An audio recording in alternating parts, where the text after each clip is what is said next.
Concave லென்ஸோட focal லென்த்தும் convex லென்ஸோட focal லென்த்தும் ஒன்றா இருக்குது. அது வந்து 25 சென்டிமீட்டர் அப்படின்னு சொன்னாக்கா, இந்த ரெண்டு லென்ஸையும் கம்பைன் பண்ணும்போது எவ்வளவு பவர் வந்து கிடைக்கும், அந்த பவர் வந்து டயாப்டரில் சொல்லுங்கள் அப்படின்னு சொல்லியிருக்காங்க. சேம் ஃபோக்கல் லென்த் இருக்கக்கூடிய கான்வெக்ஸ் லென்ஸையும் கான்கேவ் லென்ஸையும் கம்பைன் பண்ணாங்கன்னு சொன்னாக்கா, வரக்கூடிய 5 விஷயங்களையும் கண்டிப்பாக ஞாபகம் வச்சுக்கிறணும். நம்பர் 1 வந்து அது ஒரு பிளெயின் கிளாஸாக ஆக்ட் ஆகும். நம்பர் 2 வந்து அதனுடைய பவர் வந்து 0 ஆயிரும்.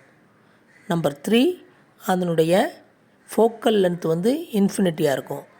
நம்பர் 4 வந்து அதனுடைய ஆப்ஜெக்ட் லென்த்து எவ்வளோ டிஸ்டன்ஸ் வைக்கிறாங்களோ அதே லென்த்தில் தான் உங்களுக்கு வந்து இமேஜ் கிடைக்கும். அப்போ U=V அப்படின்றது நம்பர் 4. நம்பர் 5 பார்த்தீங்க அப்படின்னு சொன்னீங்கன்னாக்கா மேக்னிஃபிகேஷன் வந்து 1.